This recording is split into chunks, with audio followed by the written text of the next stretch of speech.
Olá a todos, bem-vindos à Escola Kitonite. É com prazer que trazemos até ti mais uma aula desta escola.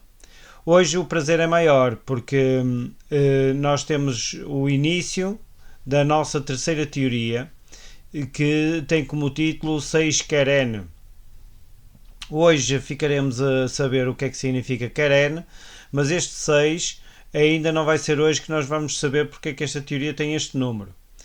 Obviamente que não é pelo estudo do capítulo, porque esta teoria tem como base o capítulo 8 do livro de Daniel e exatamente a interpretação desse mesmo capítulo. Okay? Também tem, portanto, também pretendemos nesta teoria utilizar o capítulo 11 de Daniel, que toda a gente, todos os estudiosos das Sagradas Escrituras, associam esse mesmo capítulo ao capítulo 8 como sendo a interpretação desse mesmo capítulo. E eu concordo plenamente. Okay? O que nós temos para hoje é exatamente o início desta mesma teoria, que vai ser introdutória em tudo aquilo que nós vamos dizer para a frente.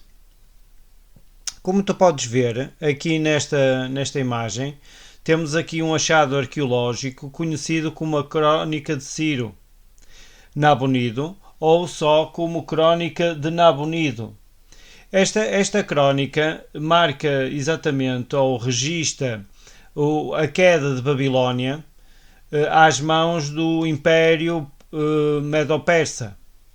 E esta mesma crónica confirma o relato bíblico, portanto, como tu podes ver, a Bíblia fala pura verdade, não é? Porque até as próprias crónicas de pessoas que não estão, como os seus escritos não estão na Bíblia, confirmam exatamente esse mesmo registro. Estas datas que também se encontram neste registro também são extremamente importantes, porque também nos ajudam a compreender a sequência lógica, okay, que se encontra na Bíblia. Não só nos reinados, não é? Mas também nas datas. Okay? Ajuda-nos a compreender qual é as datas, e hoje vamos falar sobre datas. Este fragmento arqueológico é um pedaço de argila, é inscrita cuneiforme, portanto em forma de cunha, é exatamente essa a ideia, e que, obviamente que eu sei ler algumas coisas na escrita cuneiforme, mas não sei decifrar esta mesma escrita. Um dia gostaria de saber, ok? Gostaria de saber. Mas para já não temos tempo para isso, ok? Esta tabuinha também é pequenina, também está fragmentada, portanto existem bocados que não existem, que não estão nesta mesma tabuinha, portanto foram desfeitas com o tempo. Mas como tu podes ver, não é, passado 2500, mais de 2500 anos, ela continua aqui a testemunhar exatamente das Sagradas Escrituras. Para mim não é necessário, porque costuma-se dizer, para mim a Bíblia está certa, está completamente certa, e portanto o relato histórico é fiável, mas para algumas pessoas talvez seja necessário mais alguma coisa, não é? Como se isto tivesse algum poder superior, não é? Ou alguma credibilidade superior à Bíblia. Para mim, a Bíblia é também tem um registro histórico plenamente fiável, não é? Confiável como este registro, não é? E portanto, para mim não era necessário mais nada. Neste livro de Daniel, tu vais encontrar esta profecia, que é exatamente a profecia de um bode e de um carneiro. Portanto, primeiro aparece o carneiro e depois o bode.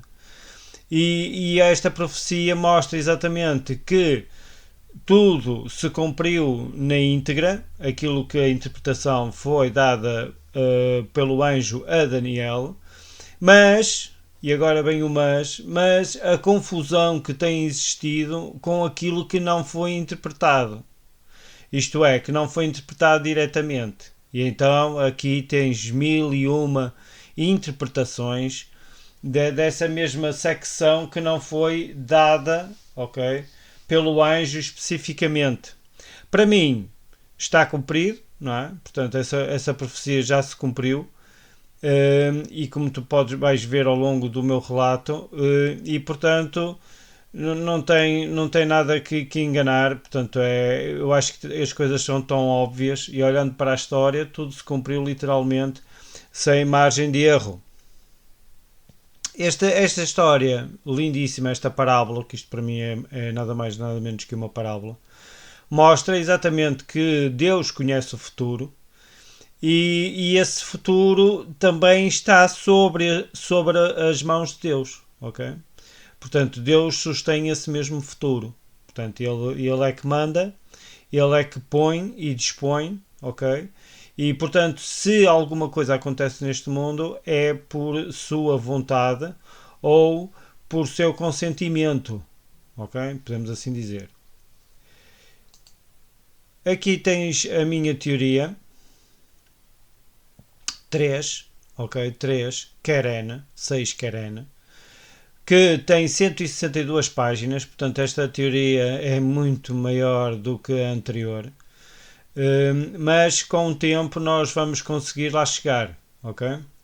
E como tu podes ver aqui logo nesta imagem, que é a imagem que será sempre utilizada para simbolizar esta mesma teoria 3, tem aqui o Keren, isto aqui é hebraico, está bem? Está aqui escrito em hebraico, Keren, que significa exatamente chifre, ok? Chifre. Que, como tu vais ver mais para a frente, este chifre em hebraico é feminino, ok? O género é feminino, portanto seria uma chifra, ok? E o facto de ser feminino tem dado aqui confusões e interpretações e mais interpretações e ninguém chega a acordo nenhum, como tu vais para a frente vais ver. Mas como eu vou-te explicar isto tudo em hebraico, portanto não vai ter dúvida nenhuma no final sobre esta mesma interpretação. Eu não sei porque é que as pessoas fazem tantas confusões quando o resultado é tão simples, ok? Portanto eu olho para isto e não tenho qualquer dúvida. Portanto está aqui escrito Keren, transliterado, ok? Que é exatamente o que está aqui escrito em hebraico, Keren.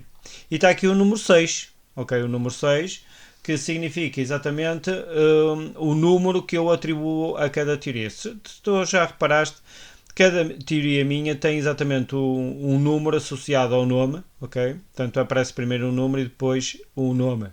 Esse número simboliza exatamente aquilo que eu quero transmitir, porque a Bíblia também tem muitos números, ok?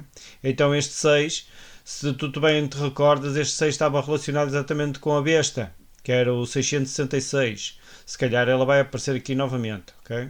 A besta.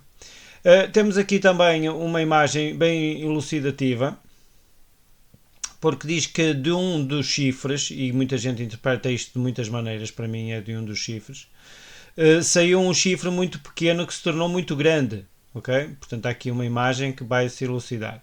Como tu podes ver aqui ao lado, também temos aqui o grande general Napoleão Bonaparte, se calhar ele vai aparecer aqui na nossa teoria. E temos aqui um relato histórico que é exatamente a entrada de Napoleão na cidade de Moscovo, na Rússia. Okay? Portanto, Napoleão conseguiu, podemos assim dizer, conquistar Moscovo, não é? Mas isso não foi grande coisa para ele, ok? Depois vamos contar um pouco dessa história e para mim essa história está exatamente na profecia. E depois tem aqui outra imagem muito trágica, exatamente um dos grandes acontecimentos da história, que é exatamente o Titanic, quando ele naufragou no Oceano Atlântico, portanto no Atlântico Norte, em 1912, ok? E portanto, e aqui foi em 1812 quando Napoleão entrou em Moscou. Portanto, 100 anos de diferença. E vamos ver que se calhar isto aqui está relacionado exatamente com a nossa profecia. Isto foi um resumo das imagens que tu encontras aqui exatamente na capa da minha teoria, ok? Que vai ser utilizado exatamente na explicação deste Daniel capítulo 8, que é exatamente a minha interpretação deste Daniel 8. Aqui na apresentação eu gostaria de deixar em primeiro lugar os agradecimentos. Eu agradeço a todos aqueles que até agora têm apoiado o nosso canal, tá bem? E que me têm apoiado nestas teorias. Eu parece-me que estou um pouco sozinho na minha interpretação, mas não é a primeira vez que isso acontece. está bem? Mas isso para mim já não é novidade nenhuma. O que tem mostrado nessas situações, e não são poucas na minha vida, é que tudo acaba por me dar razão, ok? E a minha alegria seria de facto eu ter razão nestas minhas interpretações, que é exatamente a minha maior alegria neste mundo, que é ter a certeza que isto está certo, não é? Para mim está certo, mas como eu já disse até agora, certeza não tenho. E eu gostava também de agradecer a todos aqueles que ao longo dos anos estudaram as Sagradas Escrituras, porque isso mostra exatamente que eu, quando comecei a estudar as profecias, e eu pensava, portanto, neste momento eu tenho 50 anos, e eu pensava que tudo já estaria descoberto, não é? Tudo já teria, que eu não teria mais nada para descobrir, mas que eu ao estudar eu percebi que alguma coisa não estava certa, tá bem? E depois conforme fui descobrindo, comecei a ver que quase tudo estaria errado segundo o meu entendimento, okay? Que é uma coisa que me deixa confuso, não é? E aquilo que eu faço uma dedução lógica é que se calhar eu também estou completamente errado, não é? Naquilo que eu tenho dito até agora, mas eu não me parece, ok? Porque, como eu costumo dizer, na matemática não existem coincidências. E quando tudo se encaixa direitinho, como num puzzle, não é? E nós chegamos ao final do puzzle e sabemos se ele está bem construído ou não, aqui nas profecias é exatamente a mesma coisa. E a matemática ajuda-me nas probabilidades a mostrar que de facto, se tudo se encaixa perfeitamente, então quer dizer, deve estar certo, não é? É quase impossível estar errado. Okay? E eu agora também agradeço ao grande Deus Jeová, Yehová. Porquê? Porque ele nunca me deixou, como costuma-se dizer, parar. Okay? Desde que eu comecei a estudar as Escrituras, Deus tem-me conduzido a escrever, a estudar.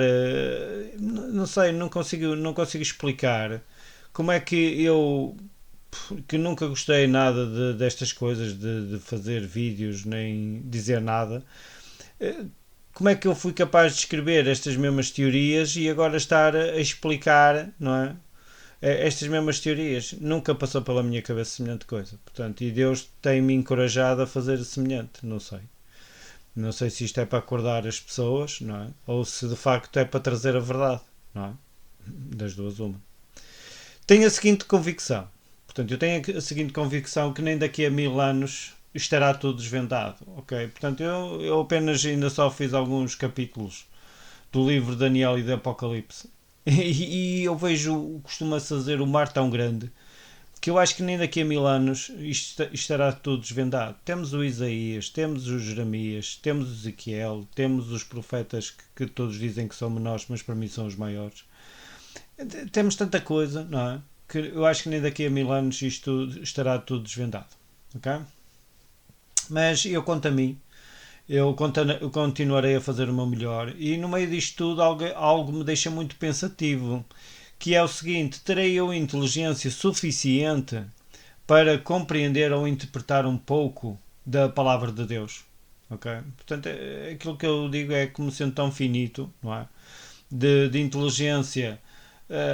Toda a gente diz que eu sou muito inteligente, mas que eu não me considero muito inteligente, não é? Com inteligência humana, conseguir compreender os desígnios de Deus. Acho isto muito confuso e muito, como eu já disse muitas vezes, uma loucura, não é? Mas mesmo assim eu deixo aqui mais uma teoria, a que eu chamei de 6 Keren.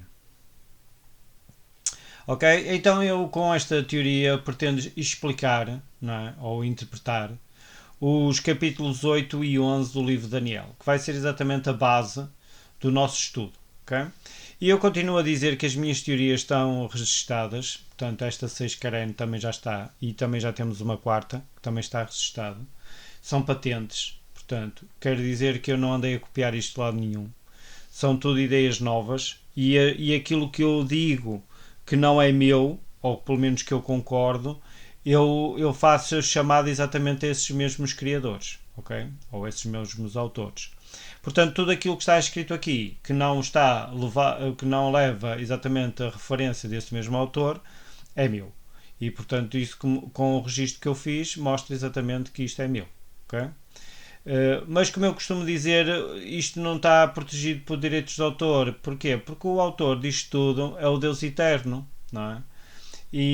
Portanto, se é ele quem manda, portanto eu não mando rigorosamente nada. E assim, todos aqueles que quiserem utilizar estas mesmas teorias para levar a mensagem de Deus a qualquer lugar, eu não quero ganhar dinheiro com isto, portanto dinheiro nenhum, não é esse o objetivo.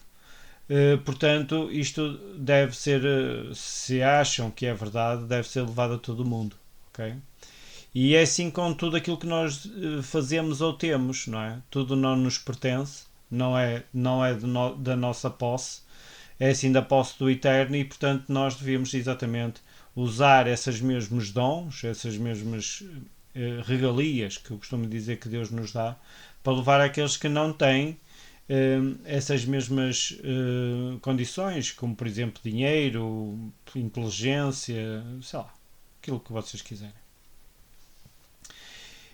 O nome Daniel é de origem hebraica, portanto é um nome hebraico, e significa Deus é o meu juiz. Okay? Portanto, Dan significa juiz, El significa Deus, e este I que aparece entre o Dan e o El é exatamente o possessivo, na primeira pessoa. Então, traduzindo, significa Deus é o meu juiz. Daniel.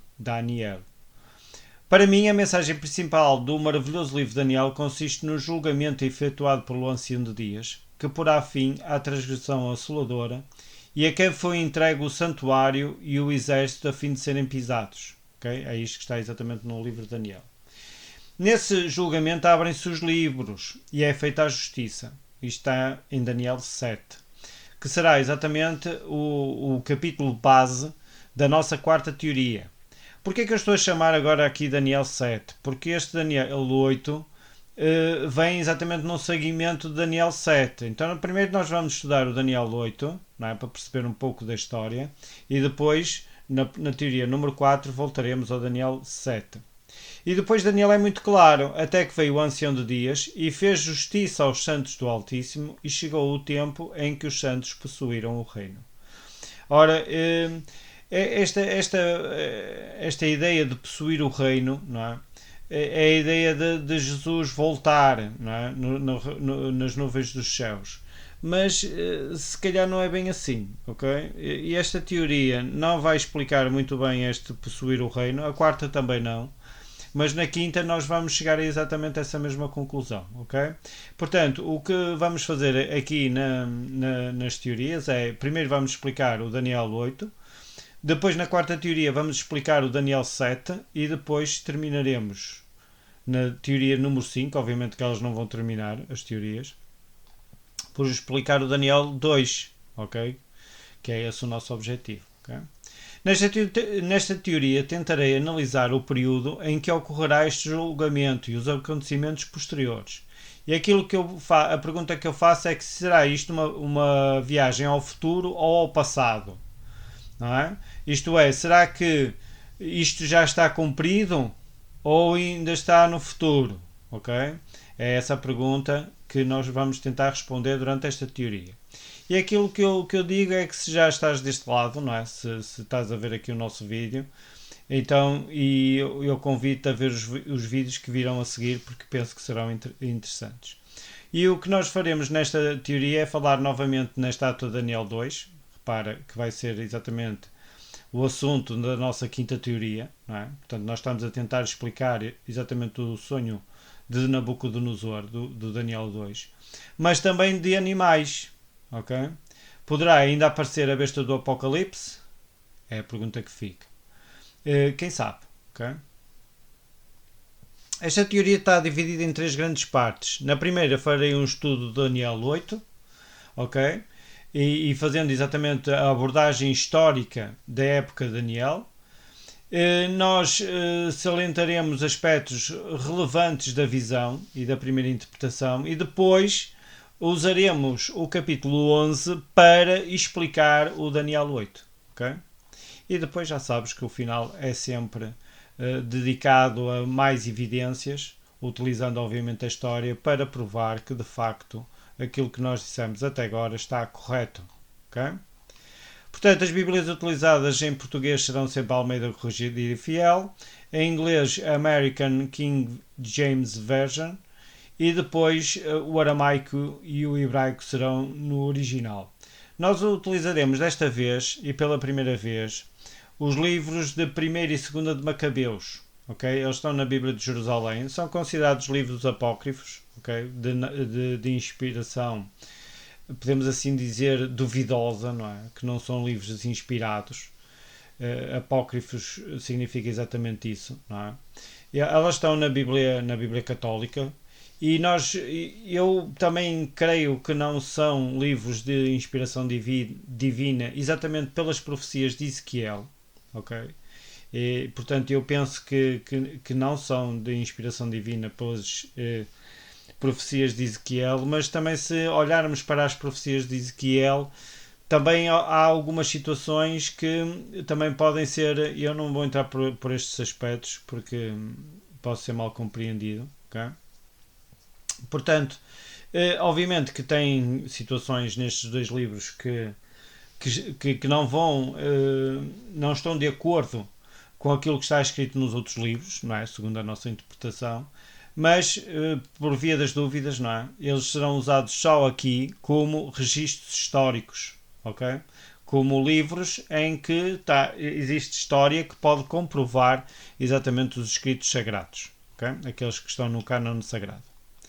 E então vamos à análise histórica. Hoje faremos só a análise do primeiro versículo e do segundo versículo do livro de Daniel, ok? Então diz assim o primeiro versículo. No ano terceiro do reinado do rei Belsazar, apareceu-me a mim uma visão. Ok? Portanto, apareceu-me uma visão a mim.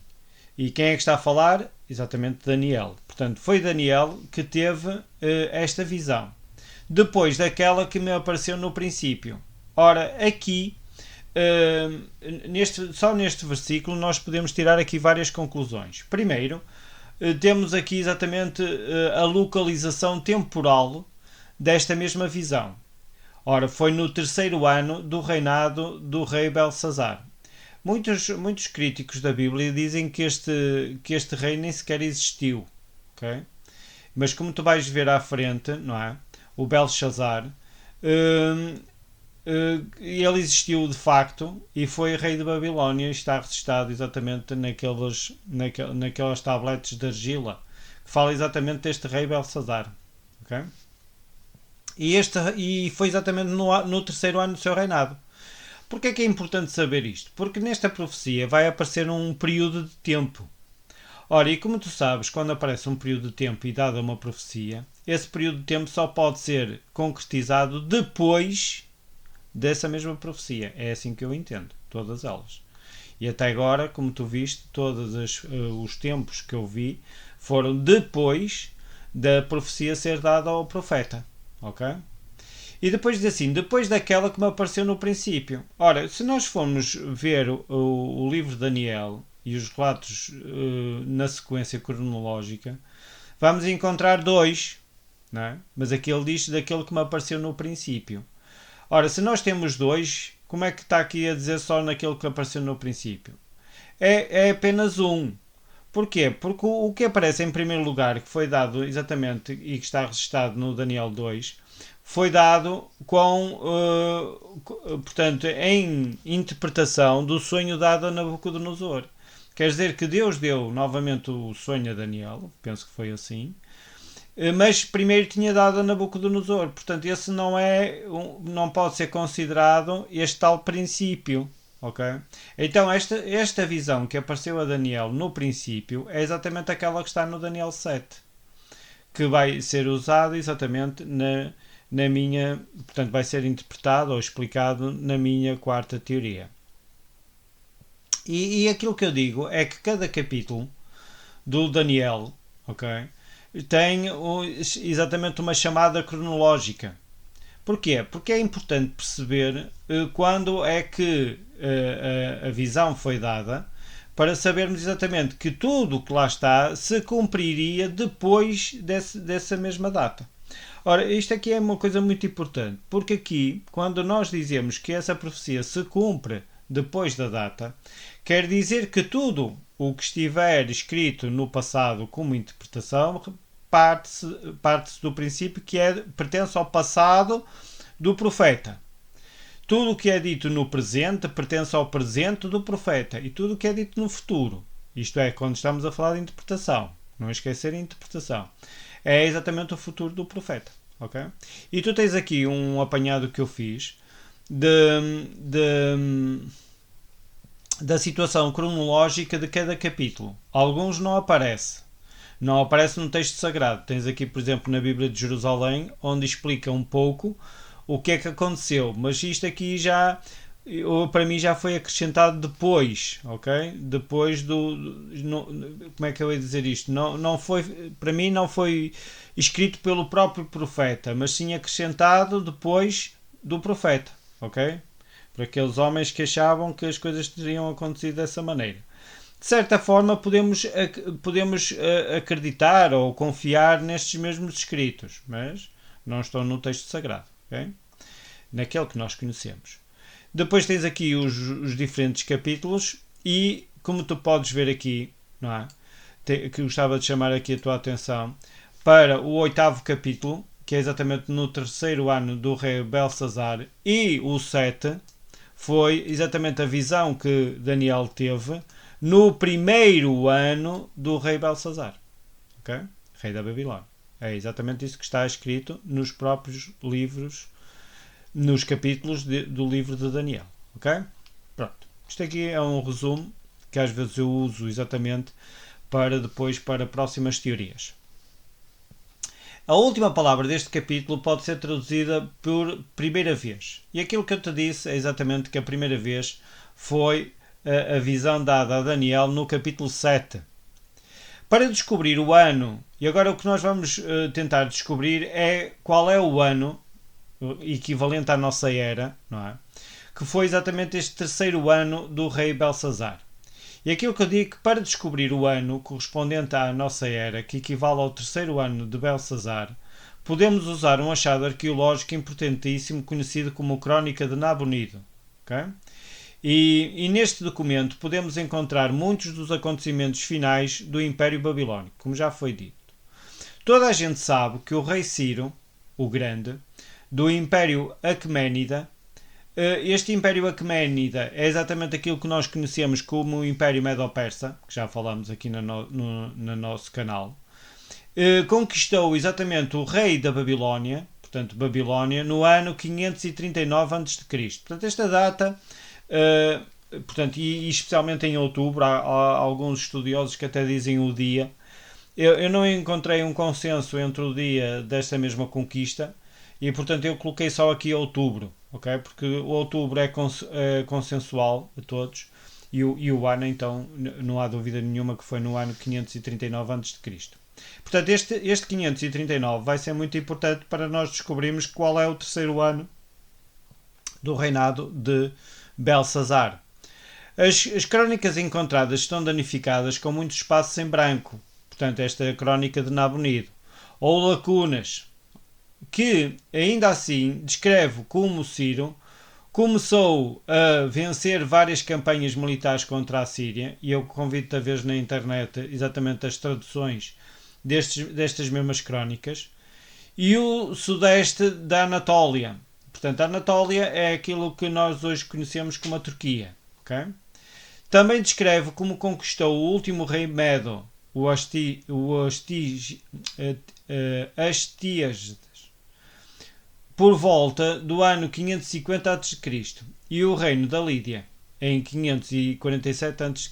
E tem aqui a crónica de Nabonido, traduzida já para português, não é? Que diz assim: no 17º ano, no mês de Tashrito, quando Ciro atacou o exército de Akkad em Opis, no Tigre, os habitantes de Akkad se revoltaram, mas ele, Nabonido, massacrou os habitantes confusos. No 14º dia, Sipar foi capturada sem batalha. Nabonido fugiu. Quem é este Nabonido? Era exatamente o rei da Babilónia. No 16º dia, Gobrias, ou Ugbaru, governador de Gitium, e o exército de Ciro entraram em Babilónia sem batalha. Depois Nabonido foi preso em Babilónia ao voltar para lá. No mês de Arasmenu, no terceiro dia, Ciro entrou em Babilónia. Raminhos verdes foram espalhados diante dele e impôs à cidade o estado de paz. Ok? Portanto, como tu podes ver, não é? Aqui está o registro de facto que Ciro conquistou Babilónia no reinado de Nabonido, okay? no 17º ano desse reinado de Nabonido. Okay? Portanto, aqui não há dúvida nenhuma que Nabonido era o que governava Babilónia, era o rei de Babilónia, e portanto Ciro e este Gobrias, que muitos associam este Gobrias como sendo o Dario o Medo, ok? O Medo, porque em Daniel também fala sobre Dario o Medo, e há muitos historiadores que associam este Gobrias, o governador de Gitium, a este Dario Medo, ok? Não está aqui o nome Medo, mas está o Gobrias, e há muitos que dizem que este Gobrias seria exatamente Ciro o Medo. Se o rei Ciro entrou em Babilónia no 17º ano do reinado de Nabonido, e considerado este ano como correspondendo ao ano de 539 a.C., então Nabonido começou a reinar no ano 555 a.C. Okay? Portanto, é a conclusão, é só fazer as contas, está bem? Faz as contas e vais ver que é o ano 555 a.C. Segundo os relatos da crónica de Nabonido, é aceite na história secular que o rei Belsazar assume com a regência, não é? E isto está exatamente naquelas crónicas, não é? Conhecidas como crónicas de Nabonido, a corregência com o rei Nabonido no 7º ano do reinado de Nabonido. Ora, sendo este ano o início do reinado de Belsazar, ele começa a reinar no ano 549 a.C. Okay? É tão simples como isso, é só fazer as contas.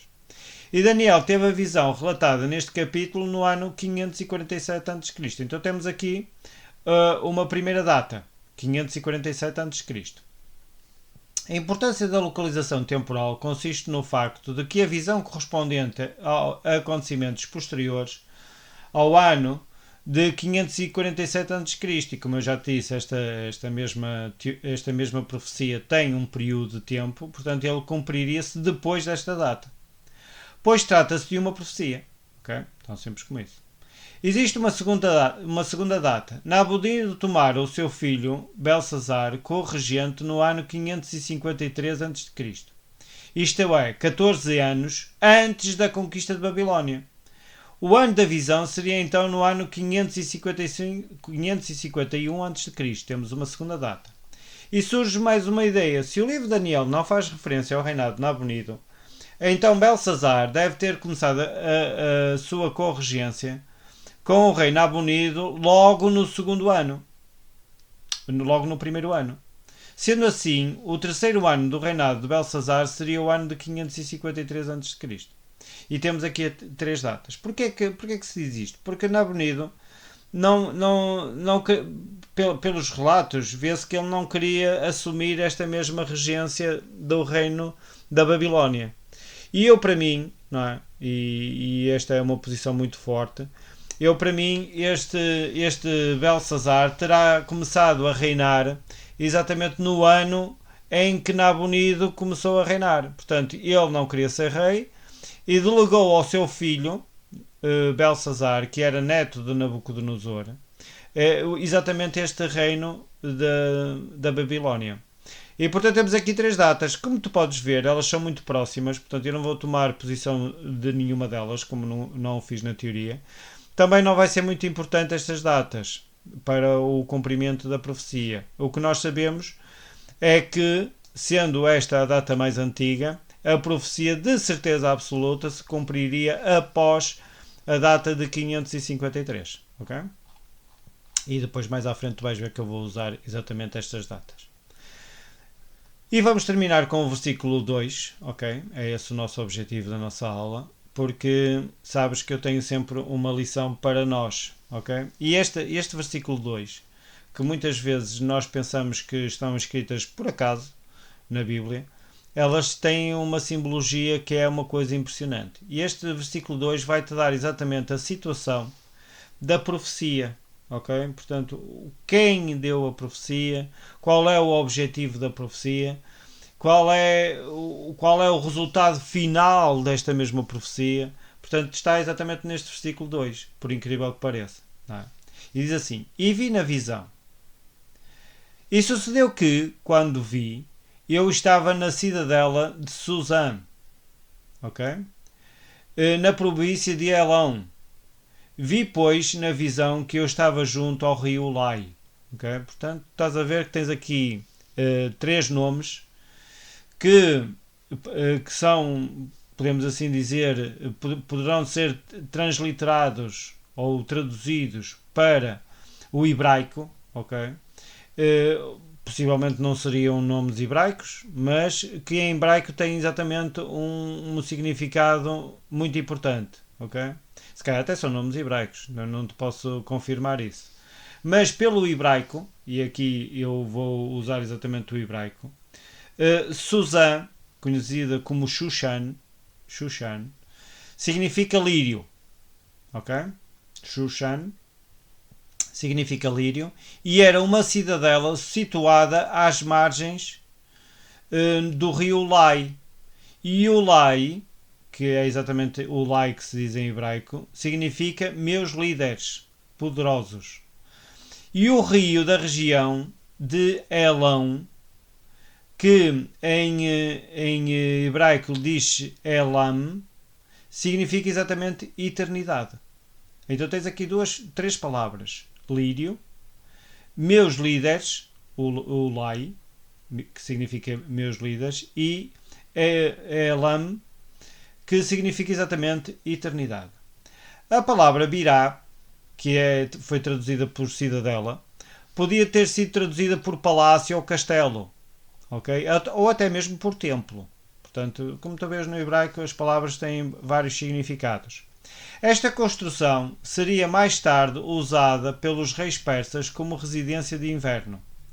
Pela localização onde foi dada a visão a Daniel, pode-se deduzir a finalidade desta profecia, é aquilo que eu tiro.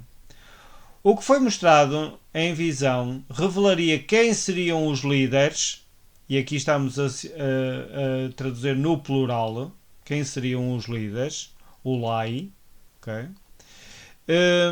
Que é plural, por toda a eternidade, Elam. Ao ler os versículos das Sagradas Escrituras, onde se encontra a palavra lírio ou lírios, conclui-se que este lírio é o povo de Israel, a amada do Eterno, e podes ver isso em Oseias 14:5. Okay? Em Lucas 12:27, Jesus falou para os seus discípulos dizendo: Considerai ou olhai para os lírios, como eles crescem. Não trabalham nem fiam, e digo-vos que nem ainda Salomão, em toda a sua glória, portanto Salomão foi um rei de Israel, okay? Em toda a sua glória se vestiu como um deles. O Mestre mostrou-lhes, e mostra-nos a nós, que não nos devemos preocupar demasiado com as questões deste mundo, mas colocar tudo nas mãos de Deus. Ele sabe sempre o que é melhor, pois é o verdadeiro e único líder. Ok? Jesus é o verdadeiro, o Deus eterno é o verdadeiro e único líder. Mas agora temos aqui um problema. É líder ou líderes?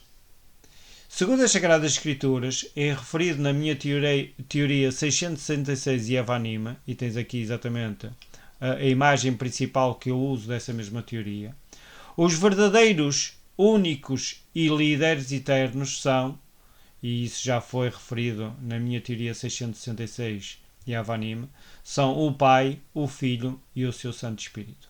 Portanto, não há dúvida nenhuma que este segundo versículo do capítulo 8 de Daniel revela exatamente quem são os verdadeiros líderes. Portanto, são o Pai, o Filho e o seu Santo Espírito, por toda a eternidade. Portanto, quer dizer que, por mais que que o ser humano tente conquistar este mundo, queira oprimir o povo de Deus, não será para sempre, porque os líderes eternos são exatamente o Pai, o Filho e o seu Santo Espírito. E os lírios são exatamente o povo de Deus. Ora, se tu quiseres ser um lírio, aos olhos de Deus, tens que ser pertencer a este povo de Deus. E aquilo que Jesus diz é: olhai para os lírios, porque eles nem não fiam, não trabalham, mas digo-vos que ainda Salomão, em toda a sua glória, não se vestiu como um deles. Ok? Portanto, esta é a mensagem que eu te quero deixar nesta primeira aula desta terceira teoria. Como tu podes ver, mostra exatamente, tem uma mensagem de esperança, não é? Se estás a sofrer por alguma situação, se alguma coisa na tua vida não corre bem, olha para cima, porque Deus, nas suas profecias, nas suas mensagens, mostra que Ele é quem manda, okay? Que tudo não acontece por acaso, Ele tem sempre um propósito.